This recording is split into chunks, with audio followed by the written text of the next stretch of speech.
So today we are going to be solving Cambridge O-Levels Chemistry Paper 2 Theory, May June 2025, Paper 21. So let's get started with the paper. So we are given with some salts like aluminum chloride, barium sulfate, calcium chloride, copper 2 sulfate, magnesium chloride, potassium iodide, KMnO4, silver nitrate, sodium bromide, and sodium sulfide. Each salt can be used once, more than once, or not at all. Which salt is prepared using a precipitation reaction? So you should know that precipitation is a reaction that is used for your insoluble salts. You always make your insoluble salts by precipitation reaction. So we have to find a salt which is insoluble. And let's see which salt is insoluble. Aluminum chloride is soluble. Barium sulfate is insoluble because all sulfates are soluble except barium sulfate and lead sulfate. So it has to be barium sulfate. So let's write down barium sulfate. Many of you might think silver nitrate, but silver nitrate is soluble because all nitrates are soluble. Silver chloride, bromide, and iodide are insoluble. So it's going to be barium sulfate is going to be your insoluble salt. The next part says that an aqueous solution reacts with excess of aqueous ammonia to give a dark blue solution. Okay, so if you know the test for cations, you should know that copper compounds which contain copper, they basically react with ammonia to give a dark blue solution. So it's going to be copper 2 sulfate. CuSO4. You can write the full form.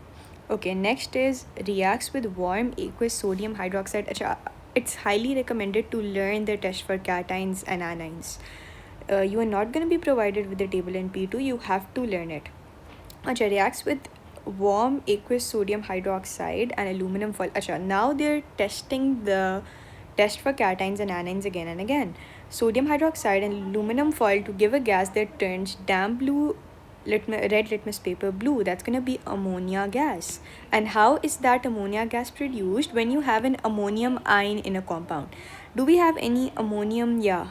Do we have any ammonium compound over here? No, we don't.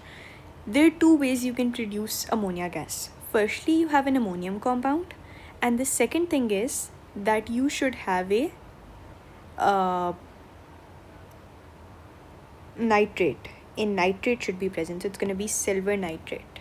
The test for nitrate, or even if you don't add aluminum foil and you just have your sodium hydroxide and you heat it, it's gonna give you ammonia gas. That's gonna be ammonium ion.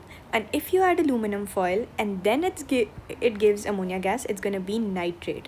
So it's gonna be AgNO3 silver nitrate, which is this option. Okay, now we has an aqueous solution that is used to test for an oxidizing agent. Just learn this. It is highly recommended to test for oxidizing agent. You use potassium iodide, which itself is a reducing agent. This is a reducing agent, but it is used to test for oxidizing agent. So when you add an oxidizing agent to a reducing agent, what's going to happen is that it's going to turn from colorless to, it turns orange brown, that iodine thing. So to test for oxidizing agent, you use potassium iodide, and to test for reducing agent, you use potassium dichromate or potassium manganate. But dichromate is no longer in your syllabus, so learn manganate. Next has an aqueous solution that reacts with copper metal. It should react with copper metal and it should be an aqueous solution. Obviously, a salt that is less reactive than copper can only react with copper metal. Obviously, if you have a magnesium salt, for instance, I say you have magnesium sulfate, this cannot react with copper metal because magnesium is more reactive, so copper cannot displace magnesium. So a salt that contains a compound, an element which is less reactive than copper. So we are talking about silver nitrate. So now you see we're using silver nitrate twice because only silver nitrate will react with copper, and what's going to happen is that copper is going to displace the silver because a more reactive metal will displace a less reactive metal from its salt solution. And for this, you got to need to learn the reactivity series very well. Moving on, a concentrated aqueous solution of copper 2 bromide is electrolyzed using graphite electrodes. You should know graphite electrodes are unreactive. And the solution you're using is of copper 2 bromide. Copper 2 bromide. And it is not molten, not dilute, it is a concentrated solution. That means we have bromide ions, we have copper ions. Bromide -1, copper 2 plus. How do I know 2 plus? There's a 2 in the bracket. And then we have OH negative ions and H plus ions. You should know that the product at the cathode out of hydrogen and copper is going to be copper. Why copper? Because the more below you are in the reactivity series, in the metal reactivity series, the more you get discharged. So copper is going to get discharged, not hydrogen. And when you have a concentrated solution, your OH never gets discharged. In a concentrated solution, your bromide gets discharged. Explain why graphite has a good electrical conductivity. Use ideas about structure and bonding. We have to explain the good electrical conductivity of graphite. So firstly, we're going to tell about the structure of graphite, that graphite is we have to use ideas about structure and then bonding. So we're going to tell that graphite is a giant molecular structure. Giant, these words, each word is very important, is a giant molecular structure where each carbon is bonded to 3 other carbon atoms, and the 4th unbonded electron is delocalized, so it can move through the layers of graphite and conduct electricity. Carbon is bonded to 3 other carbon atoms, and the 4th, you have to write this, 4th unbonded delocalized. These are all good words. Unbonded, delocalized, mobile electron can move through the structure, of graphite to conduct electricity. Through the structure, you can write through the layers, because today I tell you very important thing. You know, in graphite you cannot conduct electricity vertically. For instance, this is a layer of graphite, this is a layer of graphite, this is one layer, and this is another layer. This is an important thing, you should know it.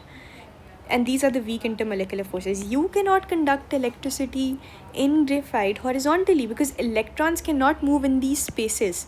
Electrons can only move, not vertically, electrons can only move horizontally through the layers like these, like this. It cannot move upwards like this, because this weak intermolecular force over here, electrons cannot move. So electricity is only going to be conducted in the direction of the layers, not perpendicular to the direction of layers. So they move through the layers. Okay, state one other property of graphite that makes it suitable for use as an electrode during electrolysis. Graphite is inert. It is inert. That means it does not react with the products of electrolysis, because when you're doing electrolysis, you form chlorine, you form bromine, you form extremely reactive gases. So you need an inert electrode like graphite. Predict the products of electrolysis if concentrated equals copper 2 bromide with graphite electrodes. At the anode, obviously I told you, you're going to form the bromide ion because it's concentrated. And at the cathode, you're going to form copper. So at anode, it's going to be bromide ion. Don't write bromide ion. You're not forming ion. Now what's happening is you're forming a product. The bromide ions at the cathode, they basically lose the electron. This Br -1 loses this one electron to form bromine atoms. It's oxidized at the anode. So we're going to write bromine, khali bromine. It's going to be bromine. And at the cathode, it's going to be copper. Don't write copper ions. Copper ions get reduced. They gain electrons and then they form copper. Okay, dilute sulfuric acid is electrolyzed using graphite electrodes to form oxygen and hydrogen. Construct the ionic half equation for the reaction at each electrode. Okay, so what's happening is you have dilute sulfuric acid. It's going to have sulfuric acid. It's going to have your H plus ions. It's going to have your SO42 negative ions. And it's going to have your OH minus ions, because there's water in it and there is acid in it as well. So these are the 2 ions that are present in water, and these are the 2 ions, sulfate and H plus in acid. Construct the ionic half equation for the reaction at each electrode. Firstly, you should know sulfates and nitrates don't get discharged. So what's going to be discharged at the anode? The negative ion is going to be hydroxide.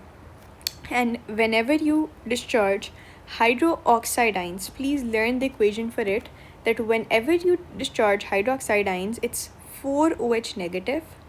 It forms O2 plus 2H2 will learn this equation for hydroxide ions plus 4 electrons. And at the cathode, it's going to be hydrogen.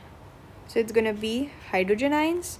They're going to gain, because you have to take 2 hydrogen ions, they're going to gain 2 electrons to form your H2 gas. Simple. Hydrogen and oxygen are used in fuel cell to produce electricity. Name the only chemical product formed in a fuel cell. It's simple: water. Nothing apart from water is formed. Describe one advantage of using a hydrogen-oxygen fuel cell in vehicles compared to gasoline or petrol engines. No CO2 gas produced.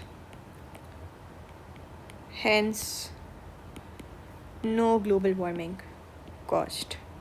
Because you know that, or you can say no greenhouse gas emitted. Because you know CO2 gases, they're greenhouse gases, and they are going to cause global warming, then they're not going to be emitted if you use hydrogen oxygen fuel cell. Okay, the equation for the reaction between methane and chlorine is shown. State one condition for this reaction. You should know that this is a photochemical reaction. This is a photochemical reaction. Photochemical means that it can only take place in light. If you try to do this in a dark room, it's not going to take place. So it is a photochemical reaction, and for photochemical reaction you need your UV light, ultraviolet light.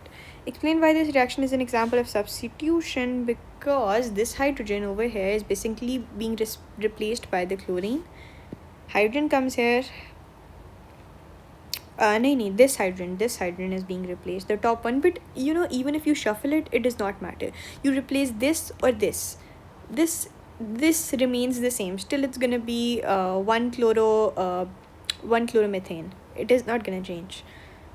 Even if you place chlorine here or here, by this time you should know this, it's gonna be the same compound. So explain why. Because one hydrogen is replaced by chlorine. Hydrogen is replaced by your chlorine. Table 3.1 shows some bond energies. Show by calculation that the enthalpy change of the reaction between methane and chlorine is this. Okay, now we have to prove the enthalpy change. So we have to first calculate all the energy that is going to be given out, because when these bonds are going to be broken, you need to give it some energy to break the bonds. Because whenever you have to do reactions, you need to first break the bonds. This is gonna happen कि you need to break all the bonds. This bond, this bond, this bond, this bond, this bond. I previously thought कि even if you don't break these 3 bonds and only break this bond or one bond, because only one chlorine is being replaced, it's gonna be fine. But I found out in the marking schemes that examiner gives these 3 marks, you have to break all the bonds. In the marking scheme, I'm going to show you that you have to break all the bonds. So we have to break 1, 2, 3, 4 CH bonds. So we have to first break 4 CH bonds. Then we have to break 1 Cl bond, 1 Cl bond. Let's calculate all the energy that we are supplying to this to break the bonds. 4 CH bonds, meaning 4 times CH. It's going to be 1 CH bond is this. So 4 times 4, 10. Plus 1 times your chlorine bond, 242. 242. 4 times 4, 10. 4 times 4, 10. Plus 242. That gives me 1882. So 1882 is all the energy that I am supplying over here to break the bonds. That is the energy that I am going to get when my bonds are going to be formed. So I have 3 CH bonds forming. So 3 times CH bond is 410. Then I have 1 carbon chlorine bond forming. It's going to be plus 1 time carbon chlorine is 340 plus 340. And I have 1 HCl bond forming as well. Because when I break the bonds, I need to give it energy. I need to put energy into it. And when I make the bonds over here, I need to take out energy from it. Energy gets out. And how do I get enthalpy change? I first calculate all the energy that I give into it to break the bonds of the reactants. And then from that, I minus the energy that's going to come out from the products when they're going to be formed. Achha, 1 HCl bond is also going to be formed. That's 431. So 431 431 plus 340 plus 3 times 410, 2001. So I get 2001 is my energy that's gonna come out, minus 2001. So 1882 minus 2001, 1882 minus 2001, it comes out to be negative 119. Negative, the answer is itself coming out negative 119, and that is what I have to prove. And you just have to show all this calculation down there. Okay, complete the reaction pathway diagram for the reaction between methane and chlorine. You know methane and chlorine. What kind of reaction are we dealing with? Because our enthalpy change is negative, that means we're dealing with an exothermic reaction. And for exothermic reaction, when we have to draw a reaction pathway diagram, the reactants are below like this, the products are even more below. So the reactants are below, but the products are even more below, because the reactants basically lose energy. So what's going to happen is that products are going to be somewhere here. So here we go with our products. Now you have to draw energy hump like this. From the reactants, label them as your reactants. These are your products. And then you have to draw the enthalpy change, which is gonna be, because it's, please don't forget the arrows, because this is exothermic, heat is gonna come out of it, and the enthalpy change is gonna be negative. So you draw the arrow downwards from the reactants to the products, and it's gonna be delta H. Don't write the value, they've not asked us, this is what they're asking. And the activation energy, it's gonna be from the reactants to the top of the energy hump. It's gonna be EA labeled, and you get all your 3 marks just for doing this. Draw a dot and cross diagram to show the electronic configuration in a molecule of methane. Okay, methane is CH6. We just have to show the outer electrons only. 1 carbon, and methane is CH, sorry, I wrote for ethane. Sorry, it's gonna be, methane is gonna be CH4, ethane is gonna be C2H6, sorry, CH4. Now we have to just draw 4 hydrogens like this. Now we're gonna add 1 hydrogen here, so we have all our hydrogens. This deserves 1 mark because there's gonna be no outer shell electrons. Dot cross, dot cross, dot cross, and there's gonna be a C here. That's your methane. Ethanol C2H5OH is a member of homologous series of your alcohols. Give the general formula of your alcohol homologous series. You should know it's CnH2n plus 1 OH. So you should know this. If any one of you has an exam on Monday, I highly recommend you guys to download the syllabus and learn it. Literally learn the syllabus by heart, word to word. I got an A* in my O-levels chemistry, and I just learned the syllabus by heart, word to word. And the most important thing is to learn the definitions from the syllabus. State 2 general characteristic of homologous series. It should be on your tips from the syllabus. Okay, it's 2 marks. Learn everything from the syllabus. So the first characteristic can be, same general formula, and the other characteristic can be same functional group. It can be same physical property, trend in physical properties, same chemical properties, and all that stuff.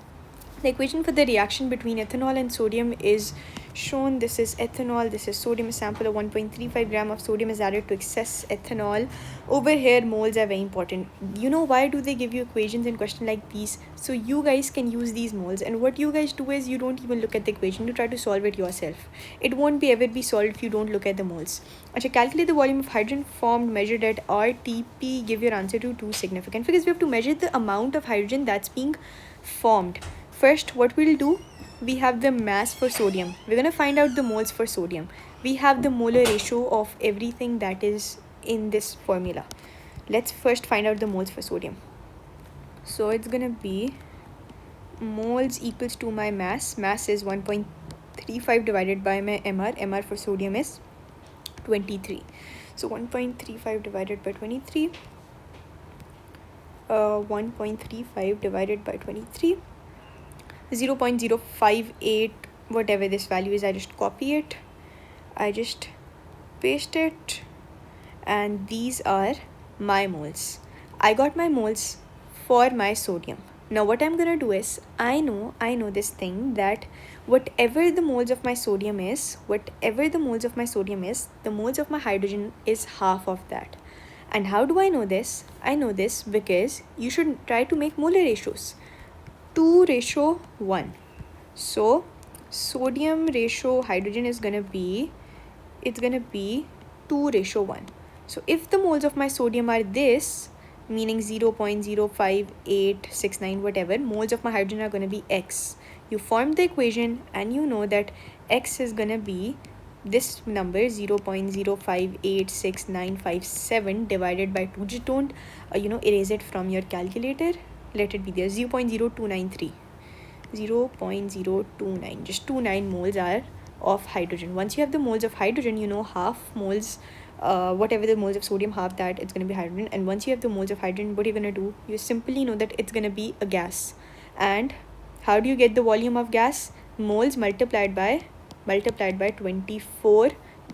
If it's in dm cube, you multiply it by 24. If it's in cm cube, अगर यहाँ पे dm cube नहीं होता, cm cube होता, तो आप 24,000 से multiply कर देते. तो multiply this by 24 and we get 0.7 dm cube. 7 dm cube. What is added to the reaction mixture to make an aqueous solution? Okay, water is added to the reaction mixture to make an aqueous solution. A few drops of litmus are then added. The litmus changes color to blue. That means there's definitely going to be something alkaline. Suggest the name of the ion present in the aqueous solution responsible for the color change. If the litmus is changing to blue, that means you have a OH negative ion. State 2 uses for ethanol. Ethanol is used as a fuel, a very important fuel. Nowadays, it's being more commonly used as a fuel. And there's another use for ethanol. I suggest learning the syllabus. For chemistry, I tell you one thing. One thing is very important. This is your chemistry. This is your biology if you're a science student. This is your physics. For physics, you need the least amount of rote learning. For bio, you need the most amount of rote learning. Rote learning means learning stuff by heart, and chemistry is in the middle. You need to do half rote learning and half conceptual. So if you don't learn stuff, remember, if you don't learn stuff, you won't be able to attempt these 2 free marks. So, and how to learn stuff? People buy books and I don't know what kind of stuff they do, but just to learn stuff, the only thing you have to go is, if you're preparing for O-levels on Monday, for instance, you go, you write Cambridge O-levels chemistry syllabus. O-levels chemistry syllabus. You get to the syllabus, you read it out, and you learn all the important things that you think can come. For instance, this use of ethanol. Wait a sec. This is going to be definitely mentioned in the syllabus, because I guarantee you nothing can be asked out of syllabus. Agar यहाँ पे, if uses are not mentioned, it cannot be asked. Fuels.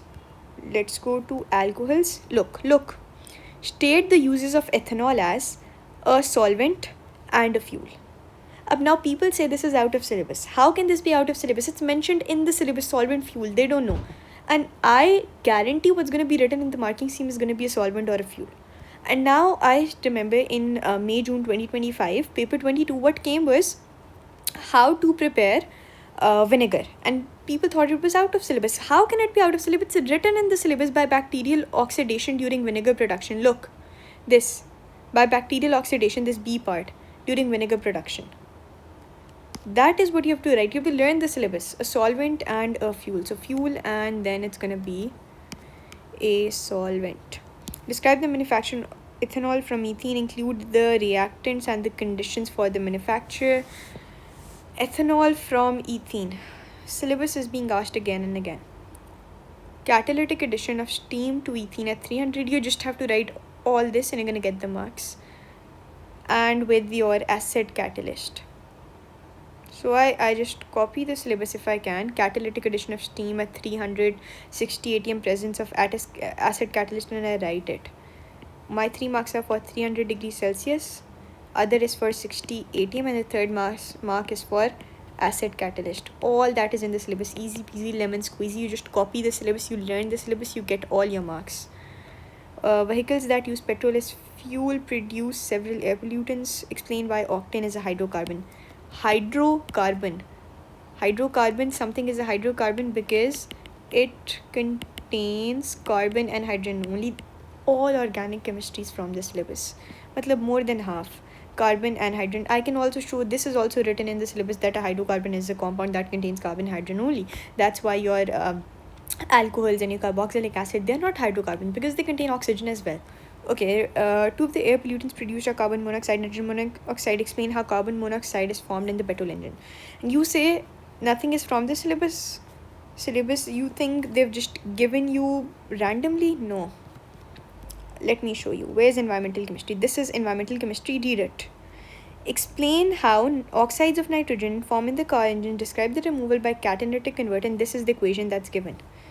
You have to learn it. 2CO plus 2NO forms 2 carbon dioxide and nitrogen. Include a symbol equation. 2CO plus 2NO forms 2CO2 plus N2. This is the symbol equation. Just describe it a little bit and you're gonna get your marks. You just have to write one word, that at high temperature this is all taking place in the car engine, this is formed, and then you use a catalyst like platinum or rhodium that is used, and you have to write this equation. That's all. Explain how nitrogen monoxide is formed in the petrol engine. Explain how carbon monoxide is formed and then how nitrogen monoxide is formed. Carbon monoxide ke liye you have to write carbon reacting with oxygen, and for nitrogen monoxide you have to write at high temperature nitrogen reacting with oxygen. That's going to be the equation for nitrogen monoxide.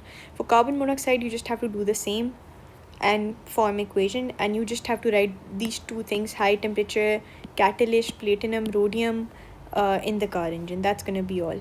Okay, catalytic converter removes the most of the CO and NO formed in a petrol engine. This is the equation. The examiner is given. Explain why this reaction involves both oxidation and reduction. How does this involve oxidation and reduction? What's being oxidized? Over here, the oxidation state of nitrogen is 0.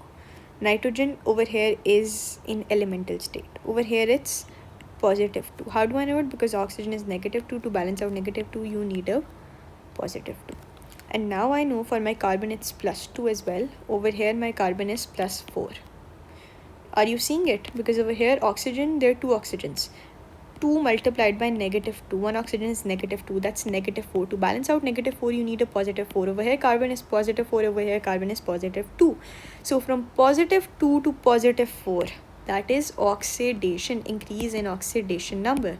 And from positive 2 to 0, decrease in oxidation number, that is reduction. So you just have to explain this thing in your words, that right, carbon monoxide is reduced. You have to write the entire name of the entire compound that carbon monoxide is reduced as the carbon monoxide is oxidized. It's oxidized. Is oxidized as the oxidation number of carbon increases from a positive 2 to positive 4, and then you write that your nitrogen monoxide NO is reduced to nitrogen as the oxidation number of nitrogen changes from a positive 2 to 0. That's all. The reaction is catalyzed using platinum metal. Explain how the catalyst increases the rate of reaction. How does the catalyst increase the rate of the reaction? What a catalyst does is that it decreases the activation energy. So it decreases the activation energy, is the minimum amount of energy that you need to start a reaction. A catalyst decreases the activation energy of a reaction. So when it lowers the activation energy, the reaction happens faster, because now particles don't need a lot of energy to react. Their energy limits are lowered. State and explain the effect of increasing the temperature and the rate of the reaction. Obviously, if you increase the temperature, the rate increases. And why the rate increases?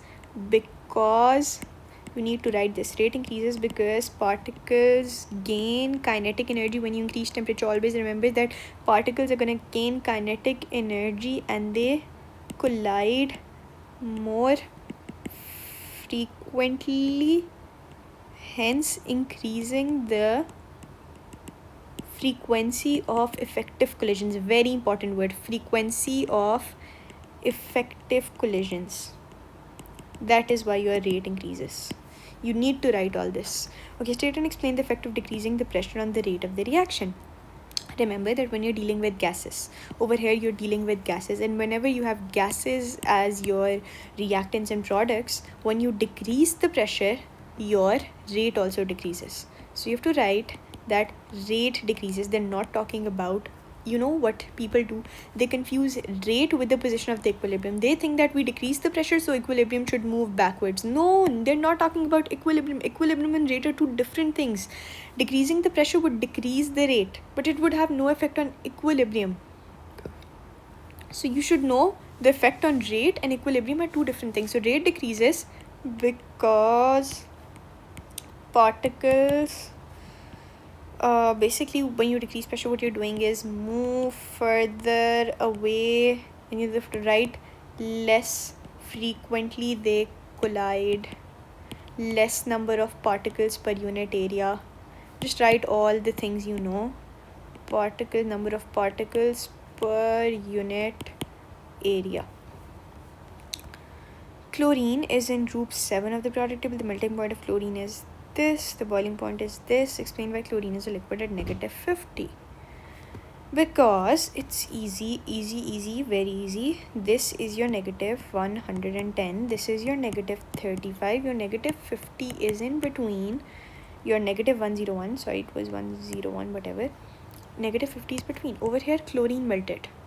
It melted over here. Melted means if your chocolate melts, it turns into a liquid. It is a liquid going, and over here it boiled.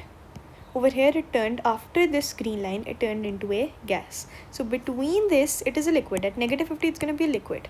So you should know how to deal with negative temperatures. Why is it a liquid at -50? Because -50 degree is between 35 degree negative and -101 degree Celsius. Describe the arrangement and motion of chlorine molecules at -50. Okay, you should know that at -50 it's going to be liquid. So in liquid, the arrangement is going to be not fixed. So it's going to be random arrangement, or you can say irregular arrangement. Motion is going to be, they're going to slip and slide over each other, slip and slide and move randomly in all directions. Because in liquid, you know, the particles, they don't move in a fixed pattern, they move in random patterns. A sample of chlorine gas contains these many molecules. 1 mole of chlorine gas contains these many molecules. Calculate the mass of sample of chlorine gas. Now I know what mistake everyone is going to make over here. We are dealing with chlorine gas over here. This is chlorine gas. The MR is not 35.5, it's 71. You have 2 chlorine atoms joined together covalently. So if these are your molecules, this is your Avogadro's number, because 1 mole contains Avogadro's number. Can you find out the moles? And when you have the moles, what can you find the mass by using the MR? Definitely you can. Let's find the moles. So it's going to be 1.204 times 10 raised to power 20 divided by 6.02 into 10 raised to power 23. And since I don't have a scientific calculator over here, so what I'm going to do is I'm going to open the mark scheme and quickly check out what's going to be my moles. And after I have my moles, then I can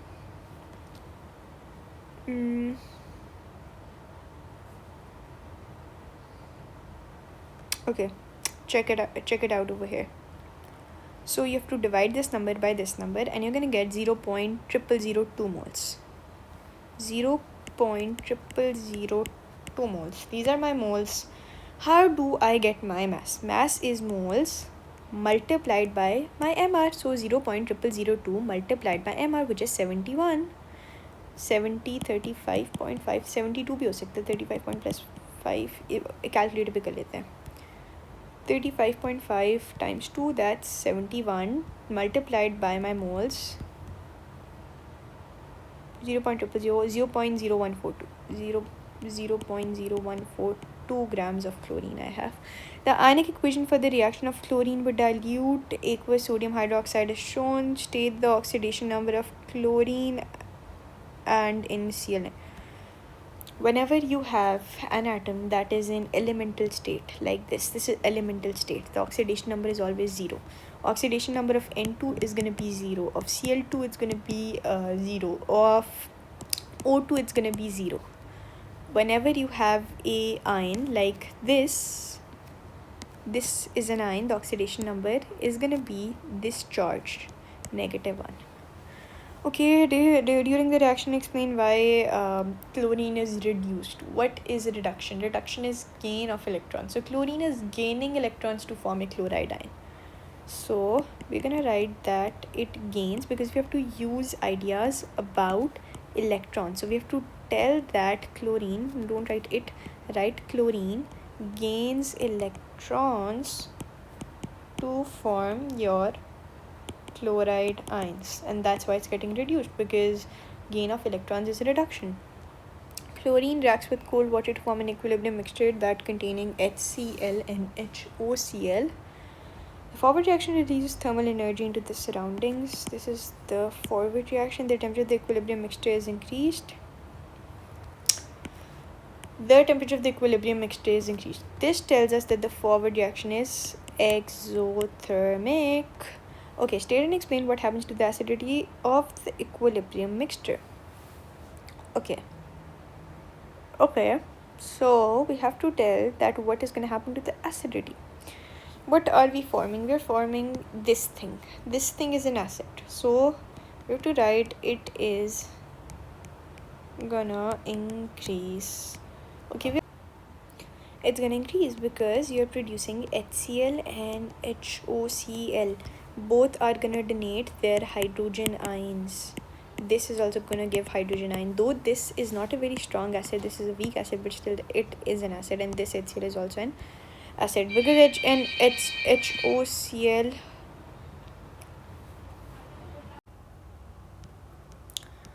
are going to release H plus ions, and they're gonna make the solution acidic, and the pH is gonna hence decrease. HCl is a strong acid and HOCl is a weak acid. Describe the difference between a strong and a weak acid.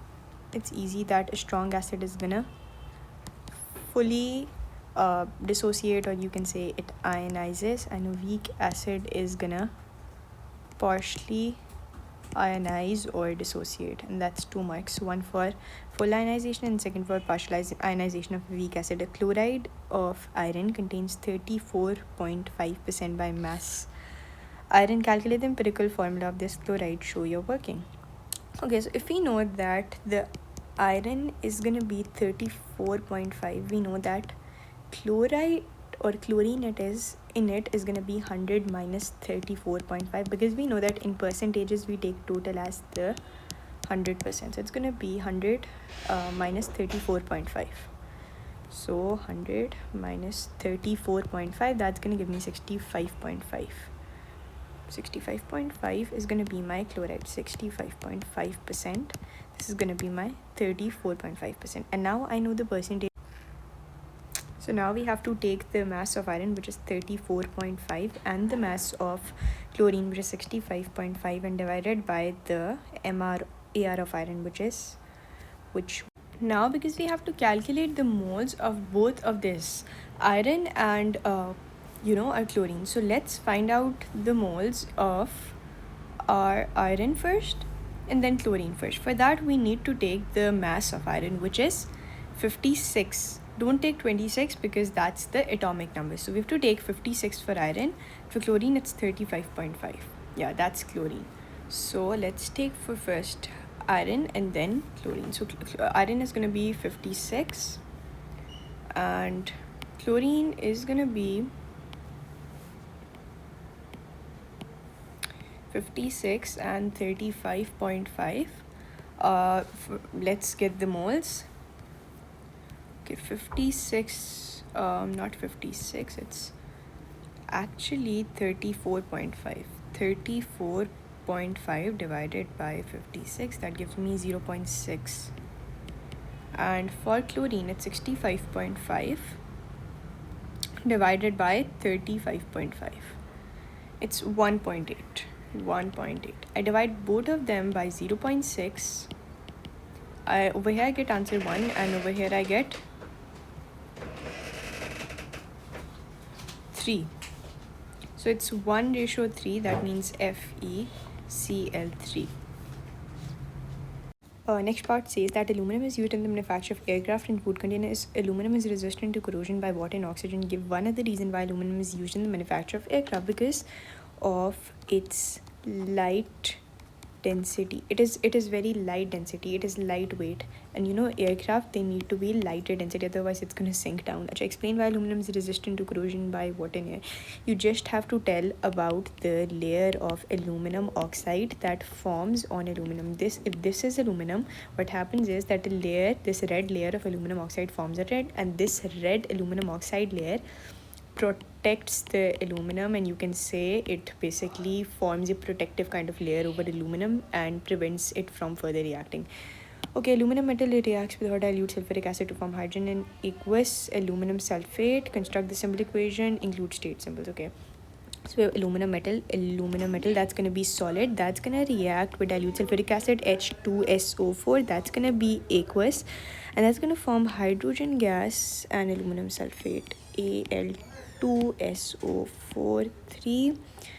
There has to be a 3 here, a 2 here, and a 3 here. Balanced aluminum oxide reacts with dilute sulfuric acid and with alkali sodium hydroxide. State the name and type of oxide that reacts with both acids and alkalis. You should know. An amphoteric oxide is going to react with both acids and alkalis. Okay, figure 8.1 just shows a displayed from the methyl butanoate whatever. Explain why this is unsaturated. Because it has a carbon-carbon double bond. Carbon-carbon double bond it has. Okay, describe a chemical test to show it is unsaturated. You just add bromine water to it, which turns from orange to colorless. If it turns from orange to colorless, that means that you have unsaturation, because what's going to happen is that on this double bond, it's going to break. One bond is going to break, and then you are going to have a chlorine or bromine attached to it. This part and this part, it's going to have bromine attached to it. So that's going to confirm the presence of a double bond. Okay, state then the name of the type of the catalyst used in this reaction. That's going to be an acid catalyst.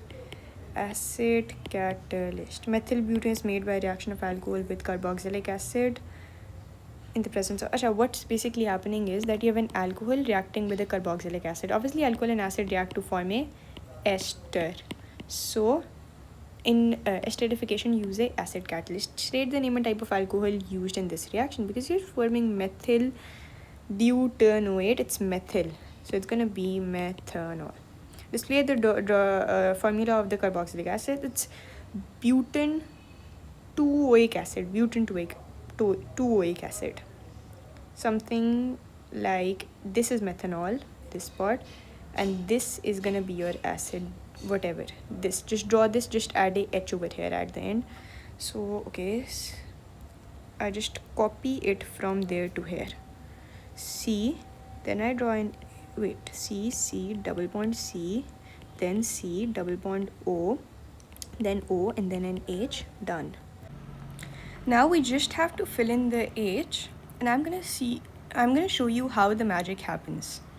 It's a beautiful way that the magic happens. Okay, 1 2 3 4 5, that's the mistake I'm talking about. 1, 2, 3, 4, 5. You make 5 bonds and then you don't realize because you're in a hurry and it's fine. So just count the bonds after making 1, 2, 3, 4, 1, 2, 3, 4. This should be just 4 because the valency of carbon is 4. So 4 bonds here, then 1, 2, 3, 1 bond I can fit here, and I'm done. Okay, this is my monomer that I'm using. I don't know the name and I don't even need to know the name. The only thing that I need to know is that I want this double bond in the center and everything upwards, or either upwards of this bond or downwards. So what I do is I know there's an H downwards. So this entire thing, this chain, I can attach it upwards. The chain is CH3 chain. This is carbon and there are 3 H attached with it. So I erase it. I erase this CH3 from here and I make the CH3 upwards like this. CH3. Done? And now everything that is on the right side of my bonds, I don't need it on the right side. I need it either upwards of the bond or downwards because these should be my center in a addition polymer. So we just erase this from here. C double bond O. There's a C double bond O and H. You can call it COOH. And make this bond above carbon. COO and H. So now we have a beautiful standard unit. The only thing that now we have to do is we have to remove this double bond, and when we remove this double bond, we have to make 2 bonds in the extension process. Remove it from the center, make 2 extensions like this, and here we go with our one beautiful repeat unit. And we're gonna copy this and paste it downwards. And now we duplicate this, and after duplicating it, what are we gonna do is we are gonna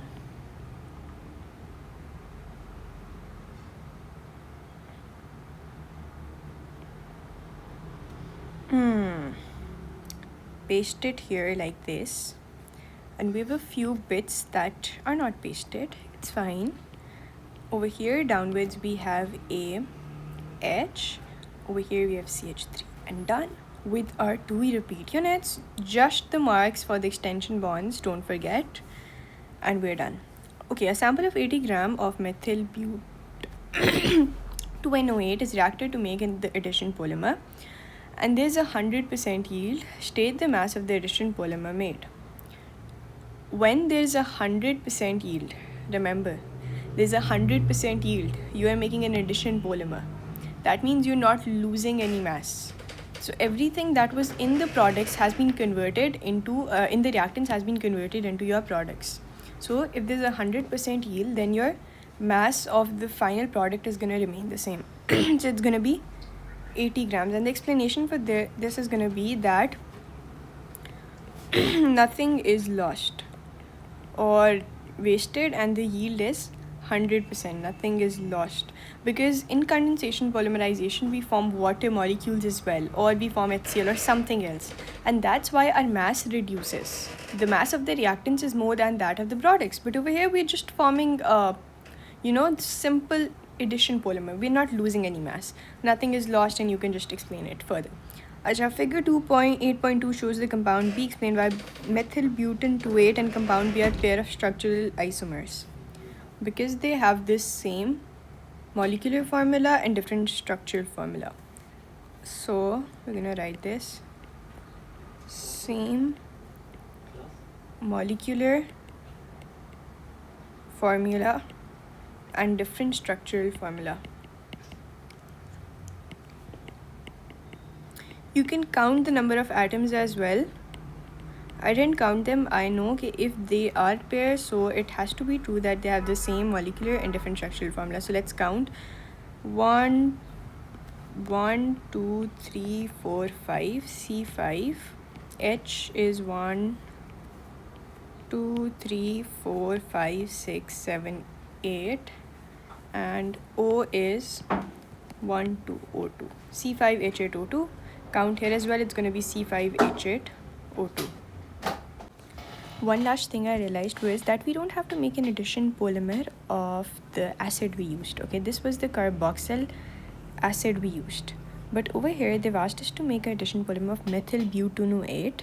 So just add a CH3 on the top of the acid. On the O part, just add a CH3 like this.